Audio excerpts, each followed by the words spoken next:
Nah, sore ini saya akan mengajar CD di pelajaran Cangkir Medan dengan mata pelajaran sejarah gereja. Dan pada sore ini kami akan mulai dengan pembahasan awal masuknya Kristen Tanah Batak.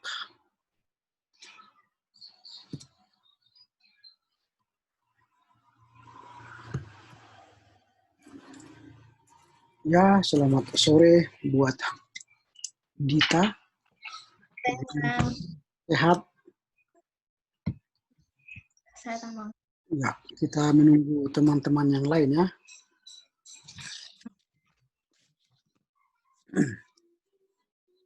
Selamat sore Jessica.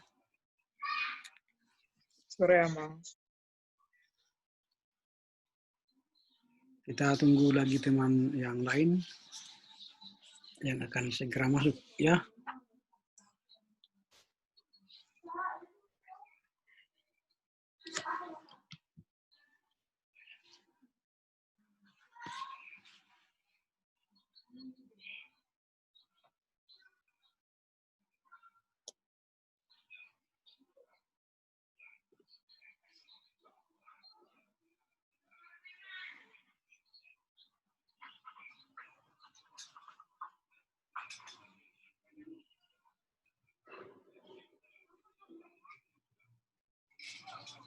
Ya, selamat sore William. Ya, Mang. Selamat Selamat sore, Mang. Selamat sore juga buat Kristi.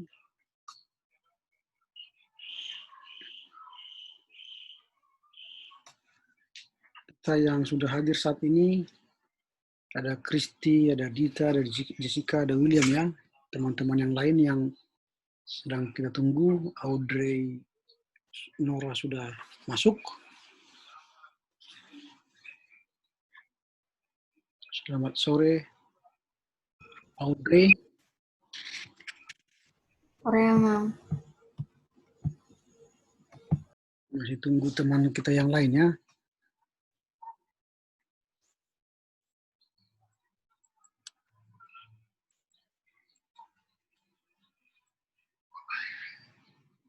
Nah, selamat sore juga buat Sultan. Sultan Silitonga. Sama siapa? Itomu namanya, Sultan. Cici, Amang. Dia. Siapa namanya? Itomu, Sultan. Ya, Amang.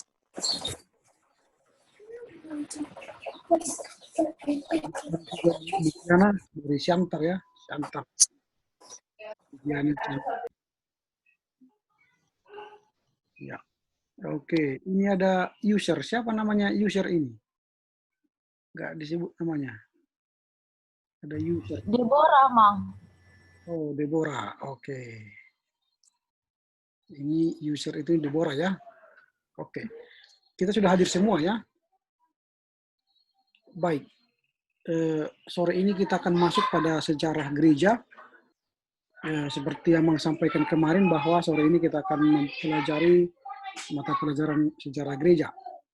Baik, sebelum kita mulai kita berdoa. Bapa dalam sorga, kami bersyukur karena sore ini Tuhan beri kesempatan bagi kami untuk memasuki mata pelajaran sejarah gereja.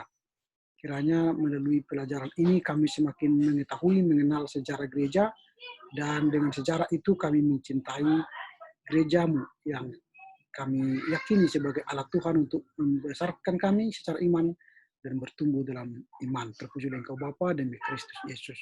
Amin. Ya, dalam pelajaran sejarah gereja,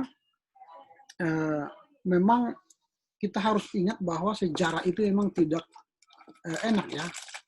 Orang sulit belajar sejarah karena sejarah itu belajar angka-angka, tahun, tanggal, tempat, lalu ya harus dihafal, memang sejarah harus dihafal.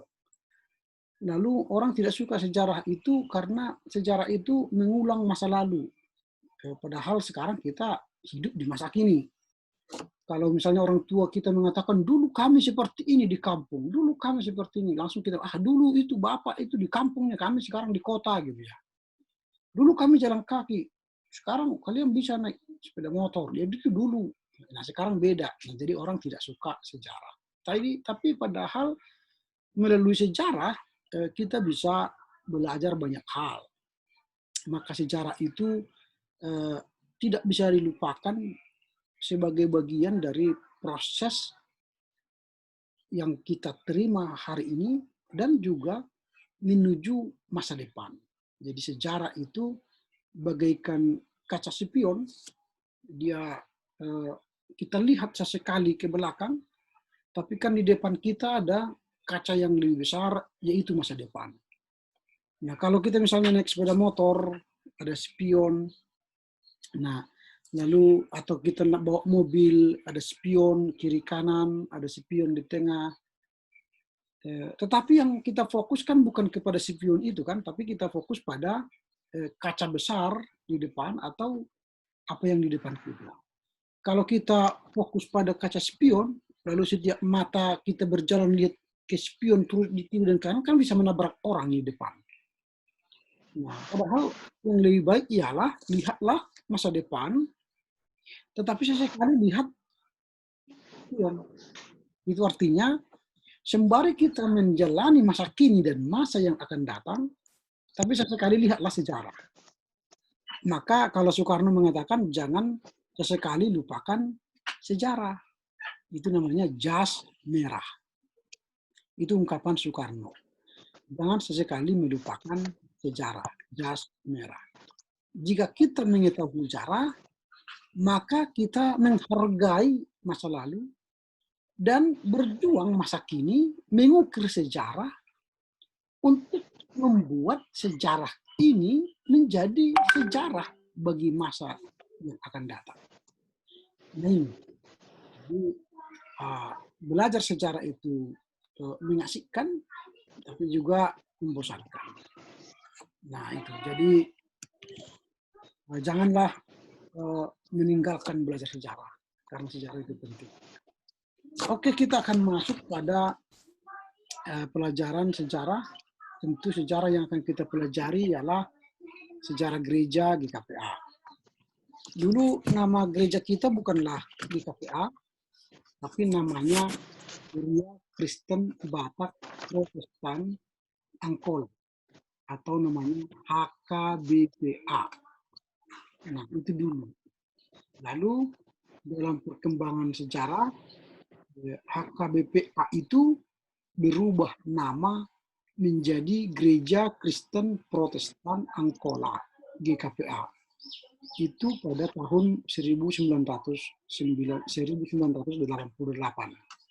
Juli 1988. Itu perubahan nama.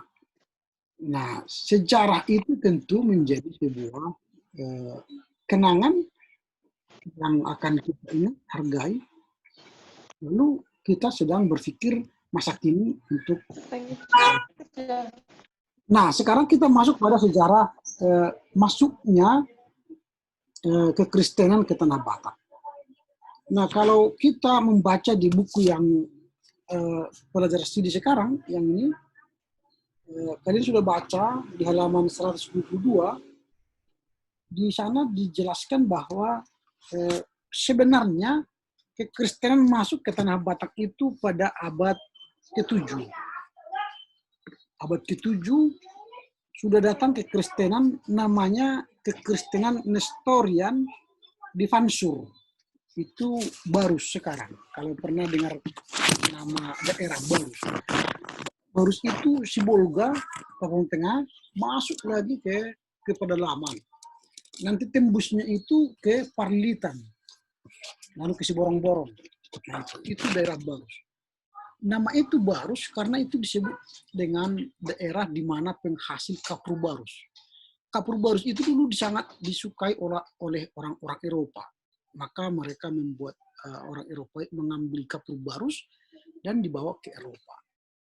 Nah, di Barus itu tak abad ke-7. Nah, dari teori ini memang, teori masuknya kekristenan ke tanah Batak ini abad ke-7, maka sebenarnya kita bisa mengklaim yang pertama masuk agama ke Nusantara adalah Kristen. Nah, tetapi sejarah ini tidak tercatat dalam dokumen sejarah Indonesia. Masuknya kekristenan Nestorian ke Barus itu pada abad ke-7 tidak dicatat dalam sejarah kita. Dan penyebar agama Nestorian ini dulu itu dari Konstantinopel, Turki sekarang, itu tidak ada lagi. Sudah hilang. Gereja Nestorius itu sekarang nggak ada lagi. Jadi teori penyebaran agama Kristen pada abad ke-7 yang berasal dari gereja Nestorius itu, Nestorian itu, di Konstantinopel itu tidak berlanjut. Akhirnya terputus, sejarah itu terputus.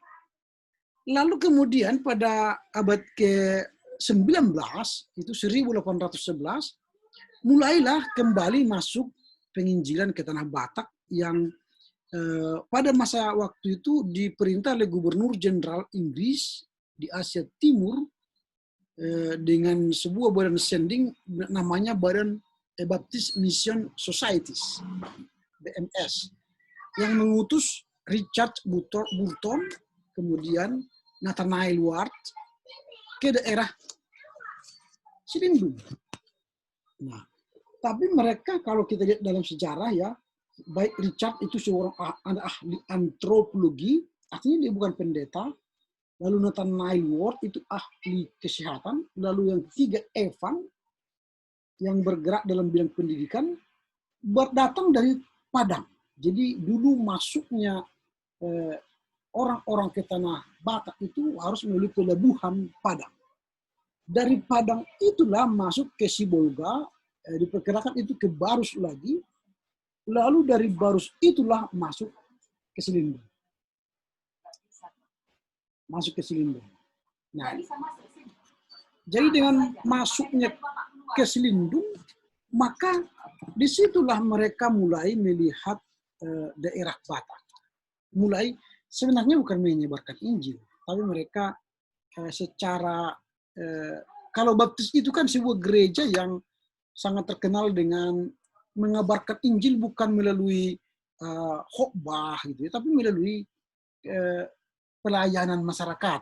Ini kan ada mereka yang ahli antropologi, ahli kesehatan, dan ahli bidang pendidikan. Jadi mereka mengajar, membangun rumah sakit, biasanya begitu. Tapi ini misi ini tidak begitu lama. Jadi BMS tidak begitu lama di Silindung. Lalu kemudian misi lain yang masuk ialah American Board of Commissioners for Foreign Mission, ABCMF, itu dari Inggris. Itu mengirim Henry Liman dan Samuel Munson ke Sibolga, dan dari situlah mereka masuk ke Silindung.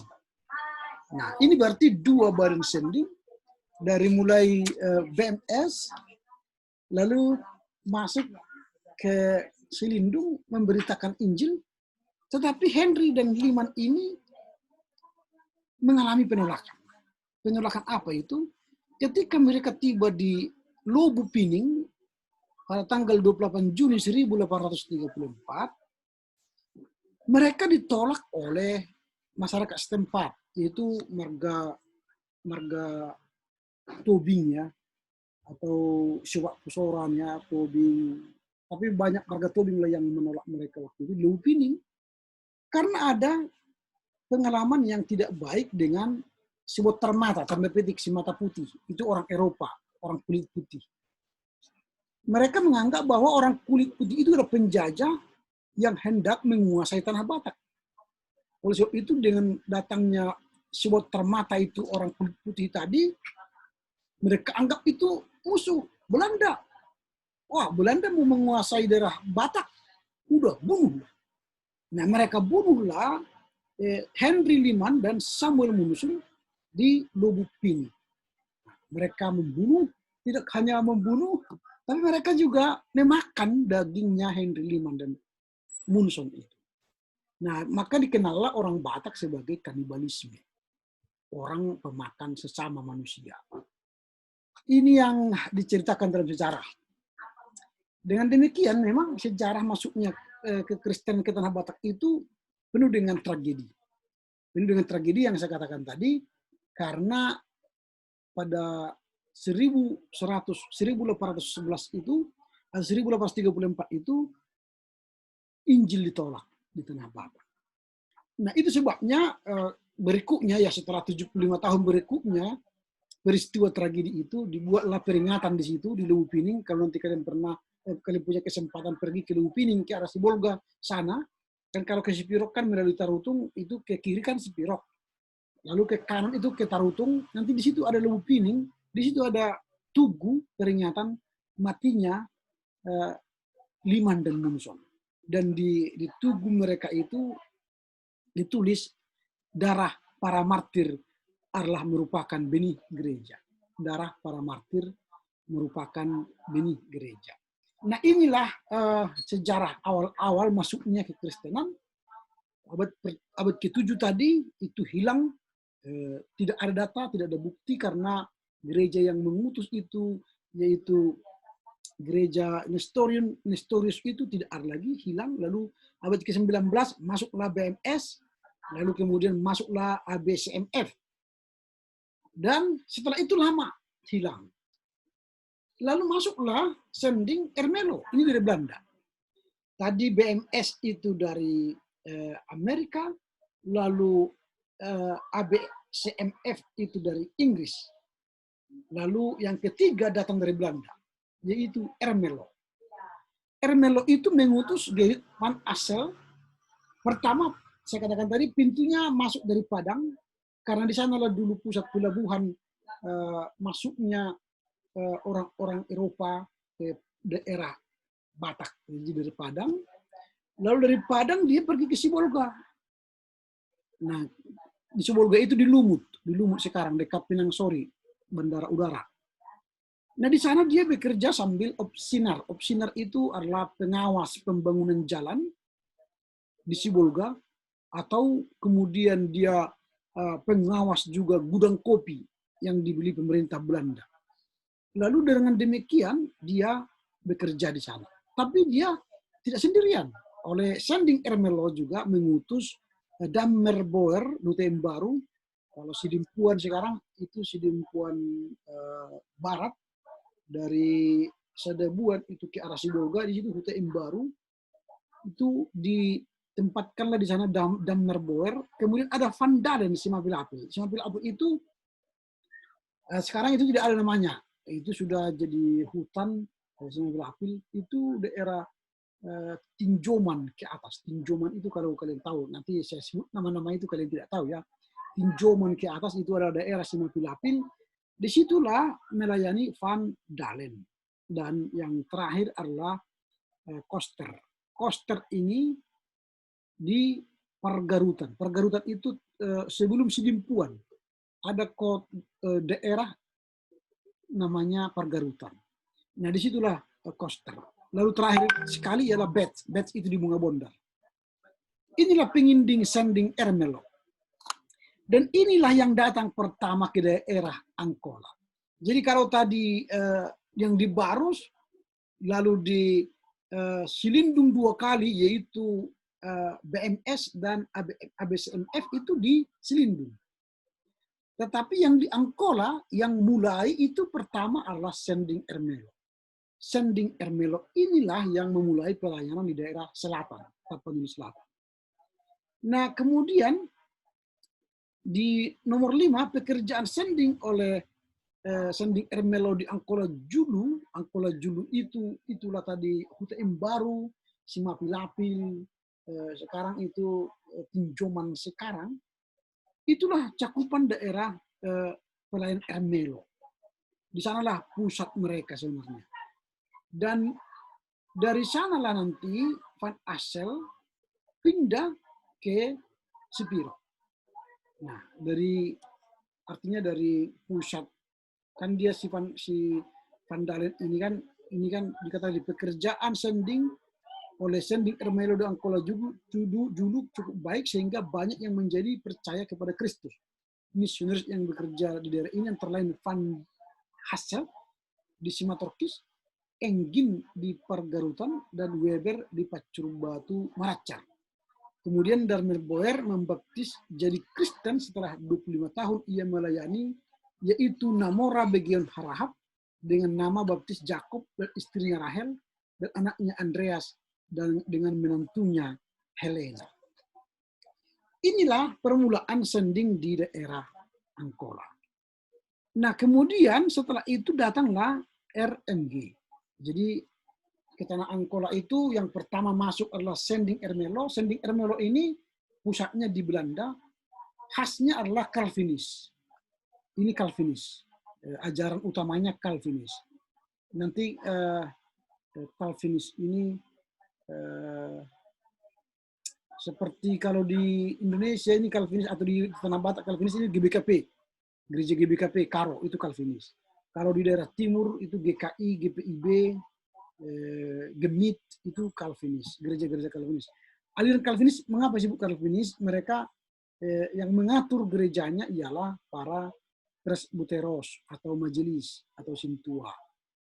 Lalu sistem pemerintahan gereja mereka ialah presbyterial sinodal. Jadi yang mengatur semua gereja majelis. Nah, kita GKPA tidak presbyterial sinodal, tapi episkopal presbyterial sinodal. Nah, karena apa? Episkopal itu arti yang memimpin gereja ialah pendeta. Pendeta yang mengatur pelayanan di setiap jemaat, lalu kepemimpinan itu episkoposnya ialah pendeta, dibantu oleh majelis, sintua. Makanya sistemnya episkopal presbyterial sinodal. Campuran antara sistem Calvin dan Lutheran. Jadi Sending Ermelo ini mewarisi sistem pemerintahan gereja yang Calvinis, yang presbyterial sinodal. Nah itu. Lalu masuklah RMG, Rheinische Gesellschaft. Rheinische Mission Gesellschaft. Rheinische Mission Gesellschaft artinya badan penginjilan dari Sungai Rhein di Jerman. Di Sungai Rhein di Jerman itu mereka berkumpul-kumpul orang-orang Kristen di Sungai Rhein itu, lalu membentuk sebuah misi namanya RMG, Rheinische Mission Gesellschaft, persekutuan orang-orang di Sungai Rhein Jerman, lalu mengutus orang-orang ke tanah Batak. Yang mereka utus pertama itu sebenarnya bukan ke tanah Tapanuli atau Batak, tapi mereka utus itu ke Kalimantan. Ke Kalimantan. Tetapi di Kalimantan mereka ditolak, bahkan penginjil RMG di Kalimantan dibunuh, lalu mereka lari ke Sumatera. Untuk membantu penginjilan di Tanah Batak. Nah, bergabunglah mereka dengan tadi yang pertama di Angkola itu datang adalah Ermelo dari Belanda, lalu mereka datang ke Tanah Batak, masuklah bergabung dengan Sending Ermelo. Jadi Rheinische Gesellschaft ketika terjadi perang Hidayat di Kalimantan, mereka akhirnya bergabunglah dengan Sending Ermelo di Tanah Batak. Maka oleh RMG diutuslah Heine dan Klemer untuk menjadi tenaga penginjil di Tanah Batak. Nah, oleh dua badan sending tadi, Ermelo dan RMG, karena sudah mereka saling bekerja sama untuk menginjili di Tanah Batak Selatan secara khusus, mereka rapatlah. Jadi dua badan sending ini rapat menentukan sikap, membagi wilayah pelayanan. Rapat mereka itu tanggal 7 Oktober 1861. Nah, rapat mereka itulah oleh HKBP dinyatakan sebagai tanggal lahir berdirinya HKBP, Huria Kristen Batak Protestan. Ketika mereka rapat di Parangsohat. Nah, memang ada 3 dasar dalam menentukan tanggal berdirinya sebuah gereja. 3 dasar. Yang pertama itu ialah hari masuknya penginjil ke daerah itu. Jadi kalau ada penginjil masuk ke daerah itu, tanggal masuknya itulah dijadikan hari jadinya gereja itu. Misalnya GKPS. GKPS itu menentukan tanggal lahir gerejanya dari masuknya Tuan August ke Simalungun tahun 1903. 1903. Itu makanya GKPS menentukan tanggal lahir mereka dari hari di mana masuknya penginjil ke daerah itu. Itu teori yang pertama, menentukan tanggal lahir sebuah gereja. Yang kedua, tanggal lahir gereja itu ditentukan oleh pertama kalinya orang dibaptis. Tanggal pertama kalinya orang dibaptis. Nah, misalnya gereja Injili di tanah Papua itu dengan dibaptisnya orang, maka itulah mereka sebut dengan tanggal berdirinya GKI di tanah Papua. Nah, itu contoh. Nah, gereja-gereja lain yang membuat tanggal baptisnya di Sumatera Utara memang agak jarang ya membuat tanggal baptisnya dari apa? Dulu ada namanya GMM, Gereja Mennonite Mandailing, yang sudah gabung dengan GKPA. Gereja Mennonite Mandailing yang di Pakantan sekarang, dulu namanya Gereja Mennonite Mandailing, itu gabung dengan GKPA. GMM itu, Gereja Mennonite Mandailing itu menentukan tanggal lahir mereka dari baptisan pertama orang Mandailing Kristen di Pakantan. Itu 27 Januari 1834. Nah itu yang kedua. Tadi yang pertama masuknya penginjil ke daerah itu sebagai tanggal lahirnya. Yang kedua dibaptisnya orang daerah itu pertama. Kalau kita kan orang Batak baptis pertama kan Simon dan Jakobus Tahubolon kan, Simon Siregar, Jakobus Tahubolon tanggal kalau orang GKPA mengatakan 15 Maret 1861, kalau HKBP mengatakan 31 Maret 1831, itu baptisan pertama. Itu dasar yang kedua. Dasar yang ketiga untuk menentukan tanggal lahirnya gereja ialah rapat pertama, sidang pertama, atau sinode pertama, atau rapat pertama.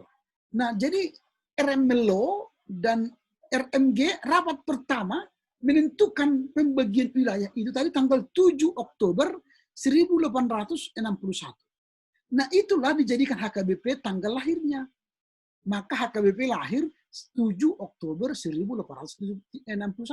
Itu adalah rapat pertama para tenaga sendeling di Tanah Batak. Nah itu. Nah pertanyaan kita sekarang, GKPA. Tanggal lahir GKPA tanggal berapa? Siapa yang tahu? Tanggal lahir GKPA. Ayo, siapa dulu yang menjawab? Monica. Tanggal berapa lahirnya GKPA? Kita rayakan. William. Tanggal berapa GKPA lahir? Kita rayakan. Deborah. Tanggal berapa GKPA lahir? Menurut yang kalian tahu. Citra. Dita. Devania. Sultan. Dan itonya saya lupa namanya. Jessica, tahu kapan lahir GKPA? Kristi, Audrey, nggak tahu ya. Biasanya kita pesta olup-olup itu bulan Oktober. Nanti lihat kalender GKPA, bulan Oktober, ada tanggal di situ yang khusus diwarnai, warna biru langit. Coba lihat dulu, ada kalender GKPA di situ. Di punya rumah kita ada kalender GKPA? Nggak ada ya. Siapa yang punya kalender GKPA? Lihatlah di situ nanti bulan Oktober. Lalu lihatlah tanggal berapa di situ di lingkari, agak beda dia warnanya. Tanggal berapa? Ada yang punya kalender di rumah? Enggak ya? Oke. Di sini di halaman berapa ini? Supaya saya tunjukkan.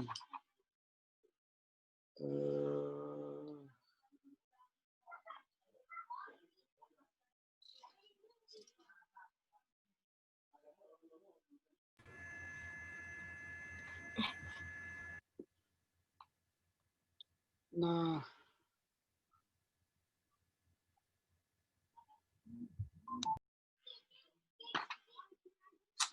wah di sini tidak ada ditulis ya. Nah, itu halaman 126. Lihatlah halaman 126, bagian B, baris nomor 17, B17, baris 1, 2, 3, 4, 5. Tanggal berapa itu disebut? Tanggal 26 26 Oktober. Oktober. Nah, jadi tanggal 26 Oktober 1975 dijadikan oleh GKPA lah itu sebagai tanggal lahirnya. Pertanyaan saya, apakah itu dari 3 tadi yang saya katakan tadi, yang 3 jenis dasar mendirikan gereja, apakah 26 Oktober itu hari di mana penginjil pertama masuk ke Angkola, atau hari pertama orang Angkola dibaptis, atau hari pertama sidang orang GKPA? Dari 3 yang saya katakan tadi sebagai dasar lahirnya gereja, itu tidak satu pun dari 3 ini diambil oleh GKPA. Tanggal 26 Oktober itu adalah hari di mana HKBP memberikan secara resmi gereja HKBPA waktu itu mandiri secara de jure. De jure itu secara hukum. Secara hukum HKBP memberikan kemandirian kepada HKBPA waktu itu, sekarang GKPA, menjadi sebuah gereja yang otonom, mandiri. Tanggal 26 Oktober 1975. Itu secara de jure, secara hukum. Kalau secara de facto artinya fakta, nyatanya, kita sudah mulai mandiri sejak 1974. Secara de facto. Nah, jadi nanti kalau kalian istilah dengar ada de facto, ada de jure, itu artinya de jure, juridis, itu hukum. Fakto, itu berarti fakta. Kita sudah mandiri sejak 74. Tetapi itu bukan dari 3 tadi. Bukan dari 3. Karena tidak ada dasar gereja ditetapkan karena kemandirian dari gereja lain. Tidak ada. Nah, seharusnya kalau gereja GKPA mau mengambil dari 3 tadi, dasar tadi, maka GKPA bisa mengambil tahun di mana masuknya Injil ke Tanah Batak, atau orang Batak dibaptis pertama, atau rapat pertama. HKBP kan sudah mengambil rapat pertama, 7 Oktober. Nah, kalau kita mengambil dari baptisan pertama, maka GKPA itu harusnya tanggal lahirnya 15 Maret 1861. 15 Maret 1861. Kalau itu kita jadikan dasar berdirinya GKPA, maka kita lebih tua dari HKBP. HKBP tadi kan 7 Oktober 1861. Tapi kalau kita jadikan tanggal lahirnya GKPA itu dari baptisan pertama orang Batak, 15 Maret 1861, maka kita lebih tua dari HKBP. Maka Mars GKPA yang mengatakan engkau yang paling sulung ditempa menjadi benar. Adakah Mars yang GKPA kalian nyanyikan kan? Engkau yang paling sulung dahulu ditempa. Jadi GKPA yang lebih sulung dari HKBP. Bukan HKBP yang lebih sulung dari kita. Nah itu. Tetapi kita belum menetapkan tanggal lahir kita dari 3 dasar tadi. Masih menetapkan tanggal lahir kita dari naskah Panjaeon atau kemandirian dari HKBP. Nah ini. Oke, itu sudah lebih jauh ke depan. Tapi kalau kita kembali ke halaman 123, nomor 6 itu, nah, bergabungnya 2 badan sending antara Ermelo dari Belanda dan Rheinmission-Gesellschaft dari Jerman, lalu tenaga penginjil Ermelo dan tenaga penginjil Ermelo dan Rheinmission-Gesellschaft bersatu. Tetapi tenaga penginjil dari Ermelo tidak semua bergabung dengan RMG. Tidak semua. Yang mau bergabung dengan RMG dari, tadi kan di nomor 4, kalian baca ya, nomor 4 dan nomor 5, ada nama-nama penginjil dari Ermelo di situ. Ada Van Assel tadi, yang pertama. Lalu ada Merboer, ada Van Dalen, ada Koster, ada Betts, ada Engin di Pergarutan, ada Weber, Pacur Batu. Itu semua mereka tidak bergabung dengan RMG. Yang bergabung ialah Van Assel dan Beth. Van Assel dan Beth, dua orang yang bergabung dengan RMG. Nah, 2 orang, yaitu Van Assel dan Beth. Tadi yang datang dari RMG datang ke Tanah Batak kan itu ada namanya itu siapa tadi? Klemer dan Heine. Klemer dan Heine itu dari RMG. Dari Ermelo yang gabung tadi Van Assel dan Beth. Maka ketika mereka rapat tanggal 7 Oktober, mereka yang berempat itu namanya Heine, Klemer, Van Assel, dan Beth. Kan 4 orang. Heine, Klemer, Van Assel, dan Beth. Orang Batak tidak bisa bilang V, huruf victory. Selalu baca P. Jadi Heine, Klemer, Van Assel, Beth. Maka HKBP. HKBP. Itulah mereka katakanlah pertemuan 4 penginjil ini, Heine, Klemer, Van Assel, dan Beth, menjadi tanggal lahirnya HKBP, Kuria Kristen Batak Protestan. Nah itu sejarah. Memang orang Batak itu tidak bisa mengatakan V ya, sama dengan huruf Fanta. Fanta juga orang Batak tidak bisa mengatakan huruf Fanta. Kalau ada nama kalian misalnya si Flora, maka orang Batak bilang Flora. Nah, nama anak saya namanya Fide, maka orang panggil Pide. Nah, jadi nggak bisa bilang F, Fanta. Jadi orang bilang, mana mungkin lah orang Batak tidak bisa bilang Fanta, katanya kan. Padahal saya sering minum Fanta, sama aja. Orang Batak tidak bisa bilang huruf F, tapi dia bilang setiap hari saya minum Fanta. Sama saja kan. Bukan Fanta, Fanta. Nah, itu cerita-cerita lah itu ya. Memang orang Batak tidak ada hurufnya V, victory, dan tidak ada hurufnya F, forte. Tidak ada. Nanti dicari huruf Batak pun nggak ada itu. Maka memang orang Batak selalu membaca V dengan P, F dengan P. Jadi membaca Van der Tuch dibuat menjadi Pandoltuch. Nah itu. Van der Tuch menjadi Pandoltuch. Van Assel menjadi Pan Assel. Nah itu orang Batak lah ya. Kita maksudnya. Tapi kalau kalian mungkin sudah bisa lah baca huruf F ya. Makanya kalau baca huruf F itu biasanya F dan V, kita selalu bilang P. Kalau ada nanti nama teman kalian misalnya Van Bora, kalian bicara Panbora. Nah, itu. Ada nama teman kalian misalnya siapalah yang F ya. Ya adalah itu ya, siapalah. Nama kalian ada yang dari F? Enggak ada ya. Ya tidak bagus lah. Oke. Ya, kita masuk ke tanggal poin 7. Pada tanggal 31 Maret 1861, Van Assel sudah membaptis 2 orang Batak pertama, yaitu Yakobus Tapubolon dan Simon Siregar di Parausaha.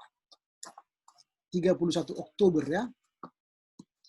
Tapi kita melihatnya di buku Godang di KPA dulu melihat bahwa itu lahir tanggal dibaptis tanggal 15 Maret. Maka dokumen sejarah kita memang harus perlu diperhatikan. Nah, dalam buku ini kita menulisnya tanggal 15 Maret di dalam buku ini. Tapi di pelajaran sidik kita ini disebut 31 Maret. Jadi memang angka ini harus dicek kebenarannya. Nantilah ahli-ahli sejarah kemudian ya dalam rangka menulis sejarah GKPA yang komprehensif, kita akan coba menyelesaikan merunut tanggal dan waktu ini supaya baik sesuai dengan sejarah. Gitu. Nah, tanggal 31 Maret itu menjadi tanggal di mana orang Batak pertama dibaptis. Orang Batak mana? Orang Batak Angkola tentunya. Itu sebabnya para sorak sekarang itu kita bangun, artinya GKPA membangunnya menjadi sebuah monumen, lalu harapannya sebenarnya ke depan para sorak itu dijadikan menjadi tempat wisata iman. Supaya apa?